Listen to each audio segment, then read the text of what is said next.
Public Sénat, en partenariat avec l'AFP, Les Échos, Radio Classique, présente...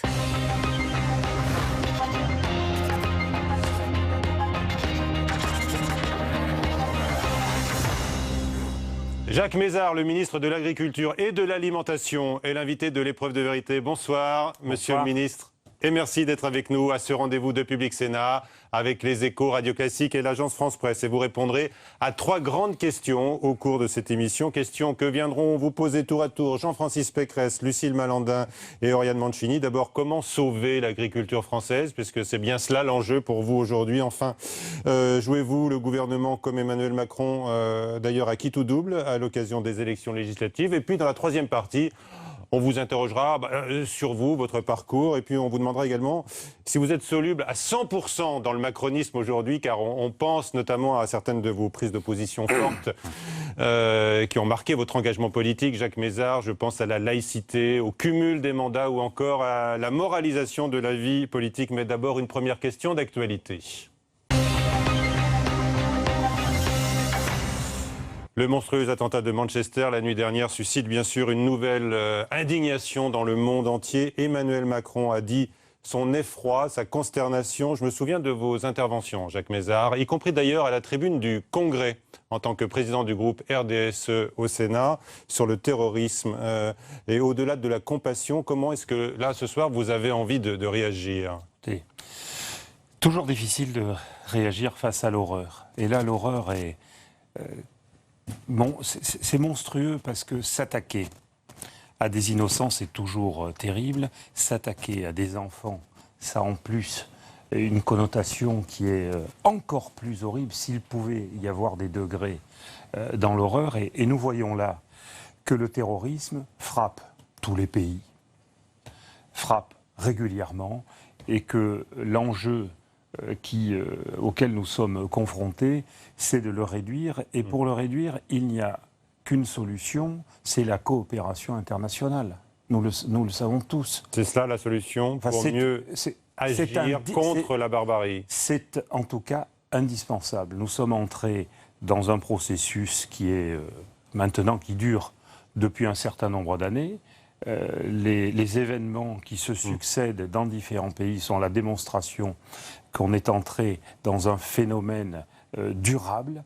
Et face à ce phénomène durable, bien évidemment qu'il faut qu'il y ait une coopération internationale et que, globalement, les pays d'abord les pays démocratiques, bien sûr, auxquels nous sommes attachés, prennent les dispositions nécessaires, sachant que c'est une lutte qui est extrêmement difficile. Bien sûr. Alors vous dites renforcer la coopération internationale, notamment en Europe. C'est ce que préconise d'ailleurs aujourd'hui même le chef de l'État. Mais il y a également le combat, Jacques Mézard, à l'intérieur de nos frontières. Comment faire face à la radicalisation d'une partie de notre jeunesse qui programme désormais la mort d'autres jeunes ? Nous avons vu au cours de ces dernières années la diffusion d'une idéologie de destruction qui a été, il faut bien le dire aussi, facilitée par ce qui se passe et ce qui s'est passé au Moyen-Orient, qui a été facilitée aussi par les réseaux sociaux, par les nouveaux modes de transmission de la communication. C'est une réalité. Et là, je pense d'ailleurs que nous serons dans l'obligation de travailler sur ces domaines-là davantage. Est-ce que nous avons une part de responsabilité, nous, la société dans son ensemble, dans ces dérives des djihadistes nés sur notre sol ? Cette idée a été émise durant la campagne par Emmanuel Macron. Oui. Est-ce qu'il faut s'interroger sur notre responsabilité ? Bien sûr qu'il y a une responsabilité collective. Il y a une responsabilité internationale, parce qu'on sait quand même qu'un certain nombre d'actions, en tout cas c'est ma position et je l'ai déjà énoncé à la tribune du Sénat, certaines actions des pays occidentaux au Moyen-Orient qui n'ont pas facilité les choses et dont on peut dire ce qui s'est passé en Irak, ce qui s'est passé ensuite en Libye par exemple, je ne pense pas que ça a été très positif. Mais apparemment le chef de l'État, qui n'était pas encore, a évoqué des difficultés d'intégration, les ratés de l'intégration qui peuvent déboucher sur ce genre de comportement. Bien sûr qu'il y a des ratés de l'intégration et que c'est une responsabilité collective. Bon, si nous ne sommes pas capables, nous, de considérer que nous avons une part de responsabilité dans la dérive d'une partie de notre population et de nos jeunes, et dans un certain nombre de quartiers, ce serait quand même pas très réaliste. Faut-il repousser les interrogations sur le maintien de l'état d'urgence? Je vous pose la question car vous êtes très sourcilleux sur les questions de liberté publique et sur le pouvoir de la justice. Aujourd'hui, j'ai toujours voté l'état d'urgence en considérant que l'état d'urgence ne devait pas être définitif. Bon, la difficulté de l'état d'urgence... Vous nous avez dit que le combat sera long contre la barbarie. Voilà, c'est-à-dire que, si vous voulez, l'état d'urgence, c'est facile de le mettre en place au niveau législatif, c'est beaucoup plus difficile de l'arrêter. Parce qu'on a failli, je vous rappelle, qu'en France, nous avons failli, le gouvernement de l'époque a failli l'arrêter la veille de l'attentat de Nice. Bon. Est-ce que l'état d'urgence, aujourd'hui, suffit à régler les problèmes de terrorisme? Certainement pas. Bon. Qu'est-ce qu'il y a dans l'état d'urgence de particulier? C'est que ça facilite les perquisitions administratives, que ça facilite certaines assignations à résidence. Je crois qu'aujourd'hui, dans la situation dans laquelle nous sommes, en tout cas, ça mérite réflexion au niveau de ce nouveau gouvernement pour voir comment on fait évoluer les choses. Comment faire évoluer les choses éventuellement. La suite de l'épreuve de vérité, tout de suite, Jacques Mézard, avec Jean-Francis Pécresse, le directeur de la rédaction de Radio Classique, qui nous rejoint. Bonsoir Jean-Francis. Bonsoir Michel, bonsoir Jacques Mézard. Bonsoir. Question simple pour commencer, vous découvrez un monde agricole en crise. Comment est-ce que vous comptez répondre à cette crise qui est à la fois une crise de compétitivité et une crise conjoncturelle liée à de mauvaises conditions climatiques? D'abord, cher monsieur, je ne découvre pas le monde agricole et je ne découvre pas le monde agricole en crise. Il n'y avait rien de désagréable. Non. Je suis le parlementaire d'un département rural. Cantal. J'ai, dans ma vie professionnelle d'avocat pendant 38 ans, souvent eu à connaître des problèmes de nos agriculteurs. Donc c'est un monde à la fois que je connais et pour lequel j'ai de l'affection. Nous sommes face à de grandes difficultés. Difficultés qui découlent de problèmes structurels et de problèmes conjoncturels. Il faut dire qu'il y a eu une accumulation de crises sanitaires, de crises climatiques, aussi, il faut le dire, de difficultés par rapport au marché, aux prix qui font que dans de nombreux domaines de l'agriculture française, il y a une véritable situation de désespérance. Situation de désespérance qui cache aussi les côtés positifs et les côtés qui vont bien. Parce qu'il ne faut pas... Il faut arrêter de dire que tout va mal dans ce pays. Il y a des choses qui vont mal. Il y a un certain nombre de difficultés dans le domaine de l'agriculture. Je connais la désespérance de nombreux agriculteurs. Il faut aussi se rendre compte qu'il y a un certain nombre de choses qui vont bien. Donc, en ce qui concerne les dossiers difficiles... Quelles sont vos urgences pour vous aujourd'hui face à ce danger de mort de l'agriculture française, quand même, d'une certaine agriculture? Écoutez, bon, autant je suis convaincu de la situation de crise, de la désespérance d'un certain nombre d'agriculteurs, d'un nombre important d'agriculteurs. Et quand je connais les suicides qui existent dans le monde agricole, les éleveurs, on ne peut pas être insensible à ce qui se passe. Bon. Ouais. Ceci étant, l'agriculture française, elle n'est pas en situation de mort. Elle est en situation problématique dans un certain nombre de dossiers. Quelles sont mes priorités? Priorité, il y a les paiements de la PAC. De la PAC, qui sont en retard. Qui sont en retard. Et la première chose... C'est un vrai problème. Bon. Et ceux pour l'agriculture bio qui sont aussi beaucoup en retard. Ceux de 2015 n'ont pas encore vous avez été raison. versés. Qu'est-ce que vous la première chose, la première question que j'ai posée à l'administration du ministère, c'est celle-là. Il y a des retards, on ne peut pas se contenter de cette situation. Donc nous avons déjà travaillé, un certain nombre de réponses vont être données rapidement sur le premier pilier. Ouais. Avec des paiements d'ici le 30 juin.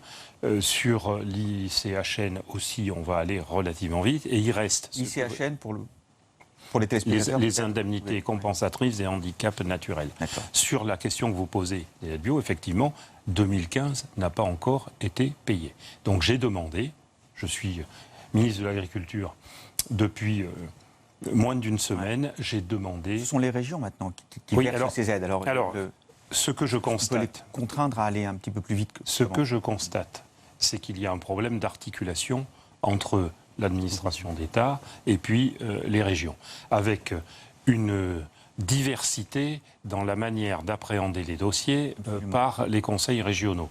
Donc ce que je vais faire, c'est prendre contact avec l'Association des régions de France pour que nous ayons une discussion et pour voir quelles sont les difficultés auxquelles ils sont confrontés et comment on peut mieux coordonner nos réponses. Donc Mais il faut... c'est une vraie préoccupation et c'est une préoccupation d'autant plus importante que je considère que ce qui a été fait, je n'ai pas toujours été tendre avec le quinquennat précédent, mais en ce qui concerne la négociation de la PAC, je pense que, et en particulier pour les éleveurs, il y avait eu de bons résultats.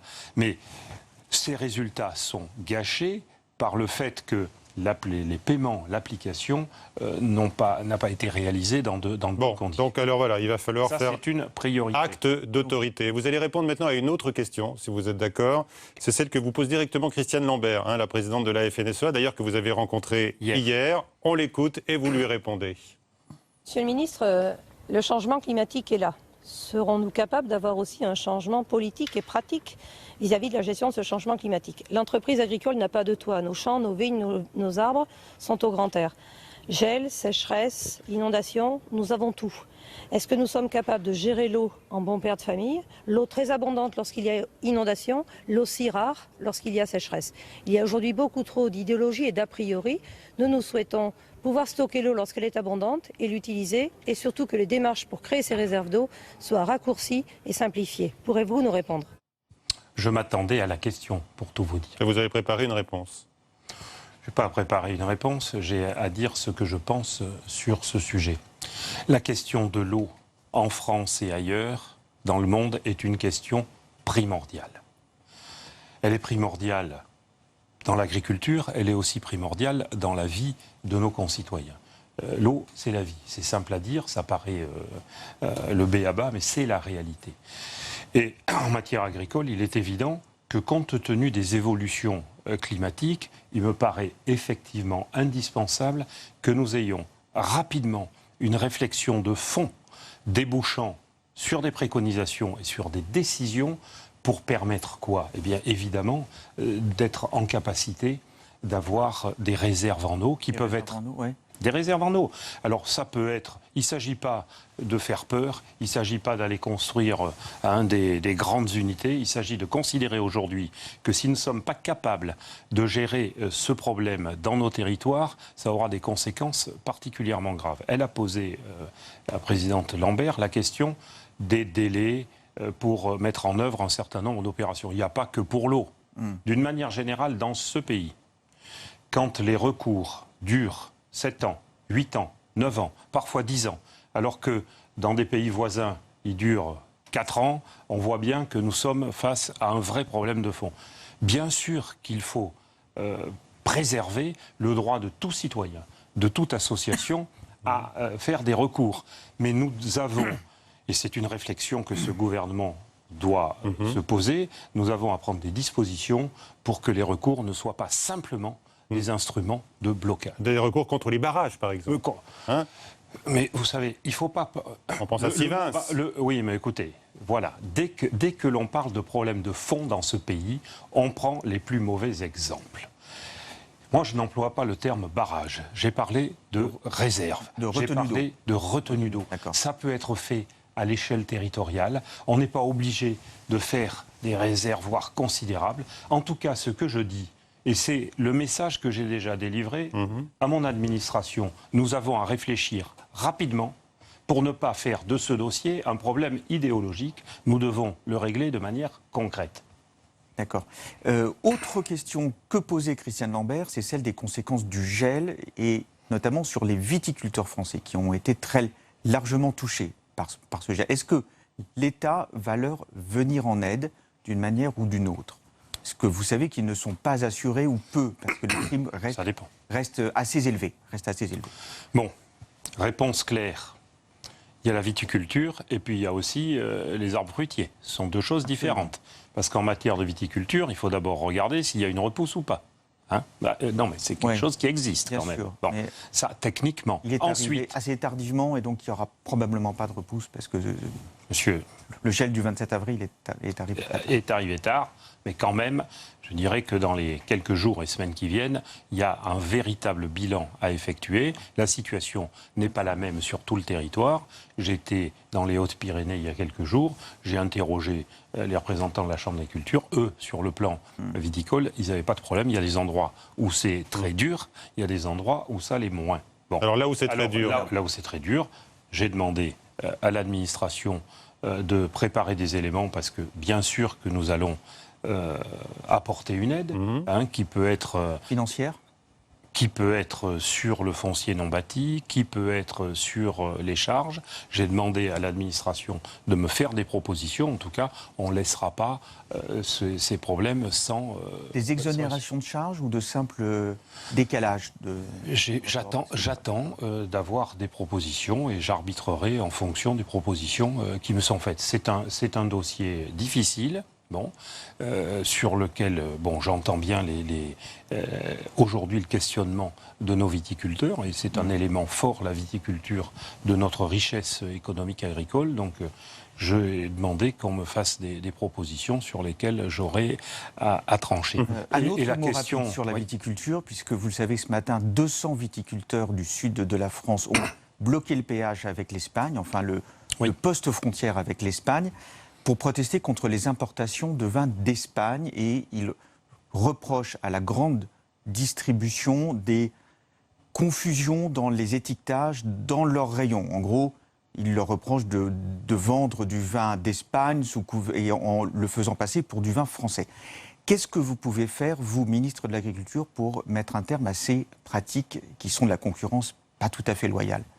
Alors, les 200 agriculteurs audois qui sont allés dans les Pyrénées-Orientales pour manifester, pour bloquer la frontière, posent un problème réel. Ce problème, je crois que la meilleure façon de l'aborder, c'est d'aller voir nos responsables, nos amis voisins espagnols. Ma directrice de cabinet sera demain en Espagne. Ce problème sera posé, et si nécessaire, parce que je crois au dialogue et à la concertation, j'irai rencontrer mon homologue pour essayer de trouver des solutions pour nos agriculteurs. Et la grande distribution en France? Alors, intervenir auprès de la grande distribution? Sur ce problème comme sur d'autres, bien sûr que j'interviendrai. Je pense que nous aurons à parler des états généraux de l'alimentation. Prévu cet été ou à la rentrée? Je pense à la rentrée, à quelques semaines près. Donc avec les distributeurs, les transformateurs, les industriels et bien sûr les producteurs. D'abord les producteurs, les transformateurs, la grande distribution et les consommateurs. Quel est l'objectif? L'objectif que nous avons avec le président de la République, c'est la question du prix payé. C'est d'assurer une meilleure rémunération à nos exploitants. On ne peut pas durablement demander à les gens de produire mieux, de meilleure qualité, et de percevoir moins. Tant qu'on ne sera pas capable, je ne dis pas que je vais faire des miracles, en tout cas je suis conscient du problème, et chacun devra faire des efforts.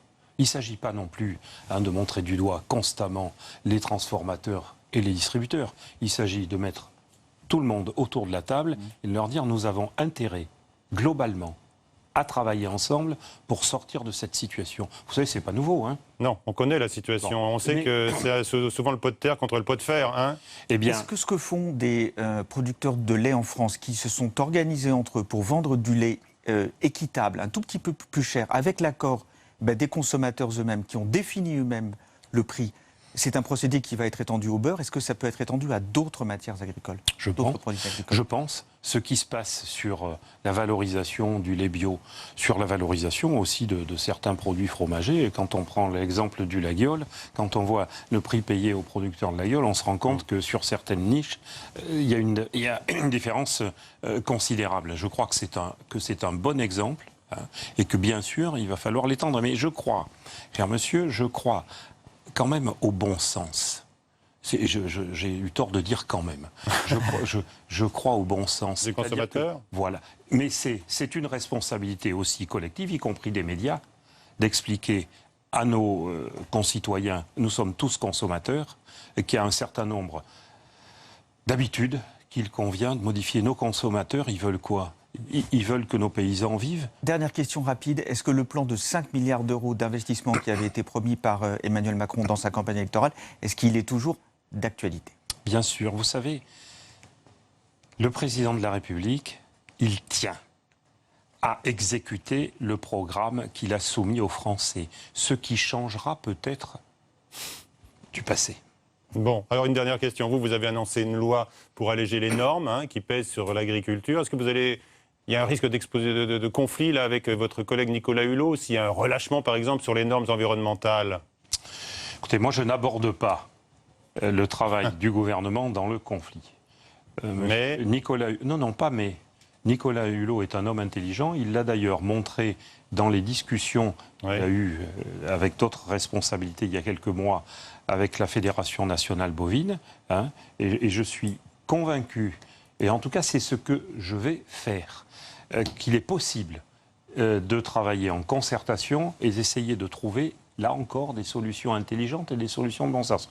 Moi, je ne vais pas dans ce gouvernement pour enclencher des conflits. Je ne vais pas dans ce gouvernement pour créer des lois Mézard pour l'histoire. Ça n'a aucun sens. Je vais dans ce gouvernement, j'ai accepté d'y être pour aller dans un travail de concertation et pour faire avancer les choses. Très bien. Le gouvernement, on va en parler dans un instant. Merci. Jean-Francis, avec Lucille Malandin qui nous rejoint pour la deuxième partie et la deuxième grande question donc, de cette émission, l'épreuve de vérité. L'épreuve de vérité avec l'AFP. Bonsoir Lucille. Bonsoir Michel, bonsoir Monsieur Mézard. Bonsoir. Alors la question concerne les législatives, justement, et le gouvernement, et le président de la République. Est-ce que vous ne jouez pas qui tout double aux législatives qui vont avoir lieu le 11 et 18 juin ? Est-ce qu'il y a une majorité possible pour Emmanuel Macron et pour pouvoir gouverner ? Écoutez, la vie démocratique n'est pas un jeu. Le président de la République, il a été élu avec un programme. Et nous sommes dans une situation, depuis le quinquennat et l'inversion des calendriers, où les législatives sont quelques semaines après les présidentielles. Là aussi, je crois au bon sens populaire. Ça paraît révolutionnaire de croire au bon sens, mais imaginez que nos concitoyens ne vont pas donner une majorité au président de la République pour gouverner, je crois que ça ne sera pas le cas. Ça ne sera pas le cas parce que nos concitoyens savent que le président de la République a besoin d'une majorité pour réaliser le programme qui est le sien. Et que si ce n'était pas le cas, une cohabitation en début de quinquennat, nous savons tous que ça ne serait pas une très bonne chose. Mais est-ce que, sans parler de cohabitation, est-ce que En Marche peut obtenir la majorité absolue aux législatives, ou est-ce qu'il ne va pas falloir travailler avec d'autres groupes politiques au sein de l'Assemblée qui seront comme des groupes d'appui, qui appuieront plus ou moins le gouvernement Écoutez, la question est diplomatiquement formulée. Je vous en félicite. Vous pouvez être beaucoup plus franc et direct dans la réponse, si vous voulez. On sera très heureux de vous entendre. Non, notre objectif, c'est d'avoir une majorité. En Marche, il y a des candidats provenant de différentes sensibilités, des candidats aussi provenant de la société civile. Bien sûr que ce que nous souhaitons, c'est d'avoir une majorité solide. Si les électeurs décident de nous donner une majorité relative, nous avons la capacité, le président de la République a la capacité de rassembler et de travailler avec ce que vous avez appelé des groupes d'appui. Des groupes d'appui. Oui. Mais groupes d'appui, si ça doit devenir des groupes frondeurs, ça, c'est pas possible. D'accord. On va écouter Jean-Pierre Raffarin, qui réagit à cette grande recomposition qui est en cours, Jacques Mézard, et il ne rejette pas, a priori, un vote de confiance au gouvernement, et il imagine même voir naître un nouveau groupe de députés. On l'écoute. Moi, je pense qu'il faut qu'il y ait à l'Assemblée des députés républicains que je appellerais les constructifs. Les constructifs, ils devront soutenir les réformes positifs. Les constructifs, ils devront soutenir la réforme du Code du travail. Les constructifs, ils devront soutenir les efforts sur la sécurité, sur le développement du renseignement. Les constructifs devront corriger quand les lois sont mauvaises. Il faut aller à l'Assemblée nationale avec des gens constructifs, ne pas empêcher Macron de faire les bonnes réformes et de corriger les mauvaises. Écoutez, vous savez, j'ai beaucoup de sympathie pour le Premier ministre Raffarin. Il est tellement constructif que je ne peux qu'être heureux de ces déclarations, parce que, au-delà de l'humour, c'est la démonstration que le message d'Emmanuel Macron est entendu dans ce pays, que nous sommes en train de sortir de blocages politiques qui n'avaient plus guère de sens. Oui, mais alors on voit, Jean-Pierre Raffarin parle au nom des Républicains, on voit bien qu'à gauche, c'est un petit peu plus compliqué. Vous-même, vous faites partie de la gauche, puisque vous êtes au PRG. Centre-gauche. Centre-gauche, d'accord. Enfin bon, vous êtes quand même plutôt de ce côté-là de l'échiquier. Comment est-ce que ça va s'organiser, sachant qu'il y a des candidats de la majorité présidentielle qui se présentent un peu partout, parfois les uns contre les autres, en fonction des circonscriptions? Écoutez, l'organisation de base, ce sont ceux qui sont en marche, c'est-à-dire ceux qui soutiendront l'action et le programme du président de la République. Quand j'ai le programme, il s'agit d'un certain nombre d'objectifs qui ont été affirmés au cours de la campagne. Ça ne veut pas dire d'être le doigt sur la couture du pantalon pendant 5 ans. Parce qu'un Parlement qui n'aurait aucune liberté, une majorité qui n'aurait aucune liberté d'expression, en général, ça ne se finit pas bien. Mais sur des objectifs fondamentaux qui ont été clairement dégagés par le président de la République, bien sûr que ça doit fonctionner sans trop de difficultés. Alors, justement, Alors, vous me parlez de la gauche, laquelle? Alors justement, il y a certains députés sortants, anciens ministres même, comme Myriam El Khomri ou alors Marisol Touraine, qui ont gommé l'étiquette du Parti Socialiste, qui est en pleine panique, vous le savez. Ça vous fait sourire peut-être, Jacques Mézard. Qu'est-ce que vous pensez de, par exemple, Marisol Touraine, qui se présente comme candidate de la majorité présidentielle et qui d'ailleurs s'expose à des sanctions de la commission des conflits du PS? Vous l'encouragez à tenir bon? Je serais hypocrite si je pleurais sur l'état du Parti Socialiste. Je constate qu'un certain nombre d'anciens ministres ou de députés sortants socialistes, vu ce qui s'est passé ces dernières années, vu ce qui s'est passé au cours de ces présidentielles, considèrent que le programme du nouveau président de la République, d'Emmanuel Macron, est un bon programme. Eh bien, on ne va pas rejeter leur concours. Je crois que ce serait d'ailleurs contraire à tout ce que nous avons dit pendant la campagne électorale. Nous avons dit qu'il faut rassembler, et nous sommes capables, et nous avons la volonté de rassembler les progressistes, qu'ils viennent de droite, du centre ou de la gauche. Alors, on ne peut pas refuser certains concours. Je pose la question un petit peu différemment. Au sein du Parti radical de gauche, Annick Girardin, Joël Giraud, Sylvia Pinel n'ont pas de candidats d'En Marche en phase 2 pour les législatives. Concrètement, s'ils sont élus, bon, Annick Girardin mise à part puisqu'elle est ministre, mais s'ils sont élus, dans quel groupe parlementaire vont-ils siéger? Ils vont siéger dans un groupe En Marche, ils vont siéger dans un groupe PRG et autres accompagnateurs de la politique gouvernementale. À l'Assemblée nationale, je ne doute pas qu'ils siégeront dans le groupe En Marche. Ce qui n'exclut pas pour eux de garder leur sensibilité. Mais il est nécessaire à l'Assemblée nationale d'avoir un groupe En Marche de manière tout à fait claire. Et je n'ai vraiment pas de doute sur le fait que les noms que vous avez cités siégeront dans un groupe En Marche. Et sans hypocrisie, là encore, si demain le Parti Socialiste disparaissait, vous ne pleureriez pas? Écoutez, la réponse est dans la question. Bon, donc voilà, ce ne sera pas sortez les mouchoirs ce jour-là. Dans l'actualité, il y a la question importante, vous qui êtes très attaché au travail parlementaire, il y a la défense du travail des parlementaires, la question des ordonnances. Des ordonnances. Donc le président Emmanuel Macron compte passer par ordonnance sa réforme du Code du travail. Les syndicats se sont montrés déjà assez défiants. Comment est-ce que vous prenez ça, vous qui défendez justement le rôle du Parlement et du débat au sein du Parlement? Je vais aussi vous répondre clairement. Les ordonnances, il y a d'abord une loi d'habilitation. Et donc, il y aura un débat parlementaire sur ces lois d'habilitation. Et ça ne sera pas un faux débat. Ce sera un vrai débat sur la politique gouvernementale.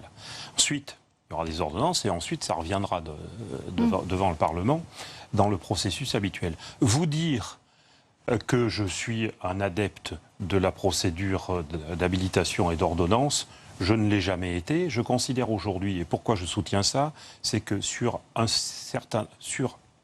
peu de dossiers, mais les dossiers importants, nous sommes devant une telle urgence qu'il est nécessaire de prendre des décisions rapides. Ce pays souffre de blocage. Est-ce qu'il n'y a pas justement un risque de blocage? Un risque de mouvement de grève, de mouvement de blocage? Écoutez, on a vu ce qui s'est passé avec la loi El Khomri à l'hiver et au printemps. Les Français ont voté. Ils ont choisi un président de la République dont la caractéristique du programme a été la clarté, que ce soit sur l'Europe, que ce soit sur le travail ou sur d'autres sujets. Donc, qu'il y ait un certain nombre d'organisations, qu'il y ait un certain nombre de nos concitoyens qui ne sont pas favorables à la politique que mène le président de la République, c'est la démocratie. Mais il y a un moment où si on dit systématiquement, eh bien, il ne faut rien faire parce que sinon il va y avoir des manifestations, eh bien, ce pays finira par être dans une situation véritablement catastrophique. Qu'est-ce qu'on fait face aux manifestations et ce combat des légitimités entre les syndicats et le pouvoir exécutif? Légitime, bien sûr. Étant donné la configuration qu'on a vue à la présidentielle avec un deuxième tour faussé par la présence de l'extrême droite.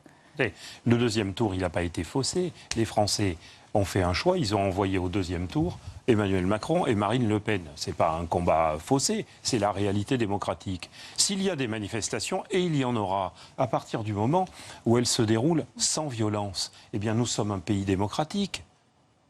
Et je pense que, et je suis sûr, et d'ailleurs ça a commencé, qu'avant cela, il y a un travail de concertation, de discussion, bien sûr, avec les représentants des syndicats, qu'ils soient salariés, avec les organisations patronales, avec les forces politiques. Mais les Français ont voté. Ils ont voté pour sortir des blocages traditionnels. Imaginez quand même que depuis un an, sur le plan politique dans ce pays, il s'est passé quelque chose d'inattendu. Et l'image que se donne le chef de l'État, un président jupitérien, vertical, autoritaire, servira face aux manifestations qui pourraient se produire? Que le président de la République restaure l'autorité de l'État, je n'y vois que des avantages. À partir du moment où l'autorité de l'État est remise en cause par certains comportements ou par des absences de décision, ce n'est pas bon pour la République. Oui, Emmanuel Macron a de l'autorité. Je l'ai toujours dit, et on peut à la fois être bienveillant et avoir de l'autorité. Et si je l'ai soutenu activement depuis 9 mois, c'est aussi parce que j'étais convaincu que c'était un homme et que c'est un homme d'autorité dont la France a besoin. Et vous défendez la clarté de son programme à plusieurs reprises depuis le début de cette interview. C'est le point de rupture le plus fort, selon vous, avec son prédécesseur François Hollande, que vous n'avez pas ménagé? La clarté du programme et l'autorité? Pour vous? C'est un des nombreux points, mais vous savez, le passé, oui. Il m'est arrivé, j'avais soutenu François Hollande en 2012. Quelques mois après, j'ai considéré que ça posait un certain nombre de problèmes, et c'est le passé. Nous devons aujourd'hui tirer les conséquences de ce qui s'est mal passé, non seulement pendant le quinquennat de François Hollande, dont tout n'a pas été négatif, mais aussi des 2 quinquennats précédents. Merci Lucille. Dernière partie de l'épreuve de vérité avec Oriane Mancini qui nous rejoint tout de suite, Jacques Mézard. Bonsoir Oriane. Bonsoir Michel. Bonsoir Jacques Mézard. Alors on connaît Jacques Mézard, vos convictions, vos prises de position parfois fortes. Est-ce que vous êtes soluble dans le macronisme? D'abord, je ne suis pas un sucre. Bon. Donc j'ai aucune intention d'être dissous. Bon. Au-delà de ça?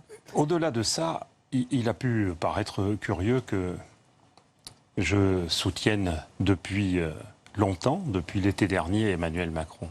Je l'ai fait en toute conscience, en considérant que notre pays avait besoin de cet électrochoc.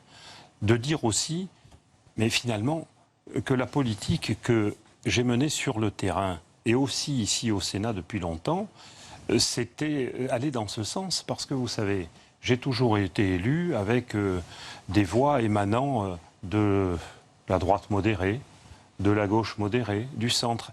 Et au Sénat, je présidais jusqu'à ce matin un groupe qui avait la caractéristique, et qui a toujours la caractéristique, d'avoir dans son sein Robert Hue et en même temps un républicain qui, depuis ce matin, me succède. Donc, j'ai l'habitude... Qui est-il ? Gilbert Barbier, sénateur du Jura. Et je suis convaincu que ce qu'a voulu faire Emmanuel Macron, de considérer que dans ce pays, les hommes et les femmes de bonne volonté, non extrémistes, voulant travailler ensemble pour sortir le pays d'un certain nombre de blocages, eh bien, c'était en fait ce que, à un modeste niveau, j'avais essayé de faire dans ma vie locale et au Sénat. Alors, on va revenir sur vos convictions, notamment sur la laïcité, sur le cumul des mandats. Mais avant ça, quelques questions plus personnelles, Jacques Mézard. Est-ce que vous vous attendiez à devenir ministre de l'Agriculture ? Vous savez, je n'ai pas souhaité être ministre. J'étais, jusqu'il y a quelques jours, un très heureux président de groupe au Sénat, car j'ai beaucoup d'affection pour la Haute Assemblée, dans laquelle j'ai pu travailler depuis 2008 dans une excellente ambiance et en effectuant, contrairement à ce que pensent certains médias, dont France Info et d'autres médias, une assemblée qui travaille et qui produit un certain nombre de dispositions législatives et de rapports extrêmement utiles. Donc je n'ai rien fait pour entrer au gouvernement. Je n'ai rien demandé. Alors comment vous l'avez appris ? Comment ça s'est passé ? J'ai compris quelques jours avant, par un échange, que le président de la République élu souhaitait que je fasse partie de son équipe. Bon. Il sait faire. Donc... Vous n'avez pas pu lui dire non ? C'est difficile de dire non en même temps. Hein.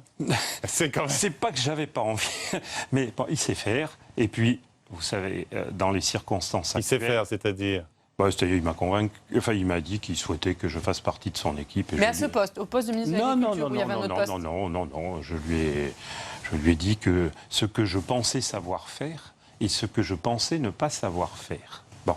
Et puis le mercredi matin, j'ai été appelé à Matignon où le Premier ministre m'a dit qu'il me proposait le ministère de l'Agriculture et j'ai donc accepté. J'ai donc accepté parce que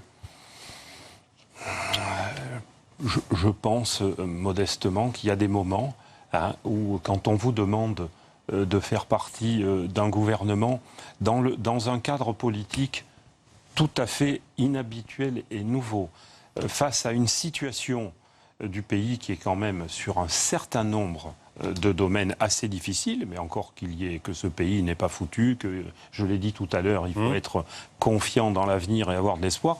Eh bien oui, j'ai dit oui.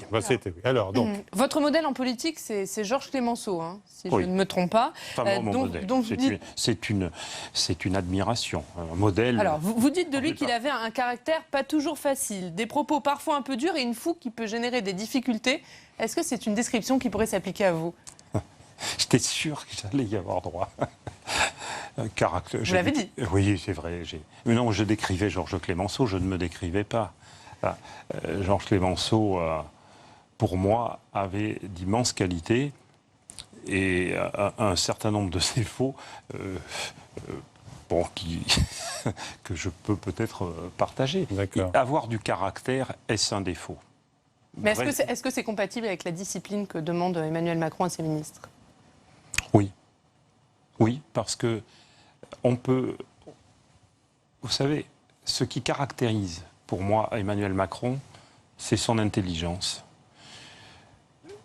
Avec Emmanuel Macron, je ne peux pas avoir de difficulté de loyauté. Je lui dirai, et il le sait toujours, ce que je pense, mais je serai un ministre loyal après lui avoir dit ce que je pense. Mais on peut dire les choses sans ensuite entrer dans des débats médiatiques pour susciter des conflits. Je n'ai pas l'intention de susciter des conflits. En tous les cas, Clemenceau avait un engagement fort sur un sujet qui vous mobilise vous-même depuis toujours, c'est la laïcité. La laïcité, vous êtes très impliqué, vous, Jacques Mézard, dans ces questions de défense de la laïcité. Et Bruno Retailleau, qui est le président du groupe Les Républicains ici au Sénat, écrivait ce week-end dans le Figaro « Emmanuel Macron, c'est le multiculturalisme qui réduit la communauté nationale à la juxtaposition de communautés d'origine ». Est-ce que vous êtes toujours à l'aise avec les prises de position d'Emmanuel Macron sur ce sujet ? J'ai beaucoup d'amitié pour Bruno Retailleau, mais en matière de laïcité, c'est quand même pas le meilleur modèle. La position d'Emmanuel Macron, elle me convient. Qu'a dit Emmanuel Macron sur la laïcité? J'appliquerai toute la loi de 1905, et rien que la loi de 1905. Et ça, c'est le cadre qui me convient. Ça veut dire quoi? Ça veut dire la liberté religieuse, mais le religieux ne doit pas interférer dans la sphère publique. À partir du moment où le président de la République, le candidat, puis le président de la République, pose ce cadre-là et dit « je m'en tiens à ce cadre », ça me convient. Moi, je n'accepte pas le communautarisme.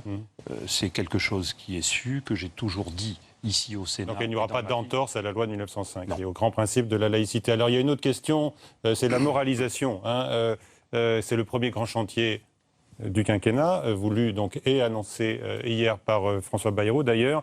Vous avez dans le passé, Jacques Mézard, émis de sérieuses réserves, notamment lors du débat de la loi voulue par François Hollande après l'affaire Cahuzac. On va réécouter ce que vous disiez le 9 juillet 2013. Un ministre, un membre du gouvernement, M. Cahuzac, est mis en examen. Et l'exécutif semble vouloir détourner l'attention en tournant le projecteur vers les parlementaires. Le projet, ce n'est plus seulement de la transparence, mais du voyeurisme matiné de jésuitisme. Ah, vous diriez-vous la même chose aujourd'hui sur la moralisation mise en avant? Je tiens à vous rappeler plusieurs choses. Parce qu'on peut aussi aborder la question du cumul des mandats. Moi, la transparence ne me gêne absolument pas. Absolument pas. Ce que je disais à ce moment-là, c'est que la réaction du gouvernement face à l'affaire Cahuzac, qui a quand même été quelque chose de remarquable dans le mauvais sens du terme, ça a été d'utiliser ce que j'appellerais la repentance pour autrui. Ce qui n'est pas une bonne chose. Qu'il y ait des règles fortes. Et vous savez, moi j'ai auditionné 5 heures le président de la Haute Autorité Transparence sur la mission d'enquête que j'ai faite. Et on a trouvé des solutions d'ailleurs sur un certain nombre de dossiers. Ça ne me gêne aucunement. Ce que je déplore, c'est qu'on ait ouvert ce que j'ai appelé la chasse aux élus. Dans ce pays, il y a des élus qui ont failli, eh bien, il faut les sanctionner. Ils sont un nombre très minoritaire. Et je pense que autant la transparence est absolument indispensable, autant jeter en pâture les élus comme ça a été fait avec abondance, ce n'est pas une bonne chose. Est-ce qu'il y a quand même des propositions dans cette loi sur la moralisation de la vie publique qui va arriver, notamment une mesure envisagée, la suppression de la réserve parlementaire. Est-ce que ça, vous y êtes favorable? Écoutez, ça me paraît alors anecdotique. Moi, j'ai déjà dit dans la presse locale il y a plusieurs années que ça m'était indifférent qu'on passe la réserve parlementaire dans la dotation des territoires ruraux.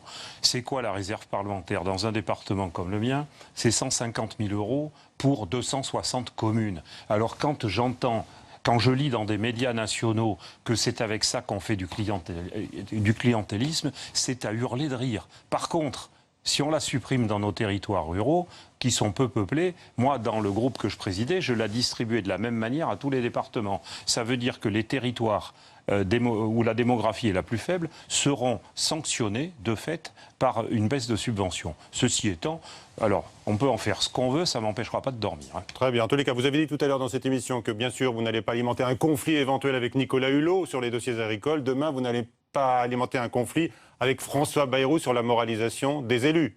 Je dirais ce que je pense. Ah, vous direz ce que vous pensez. Je dirais ce que je pense au Conseil des ministres. Une fois que le projet de loi sera calé, eh bien, je suivrai le gouvernement, bien entendu. Parce que je suis un proche de Jean-Pierre Chevènement.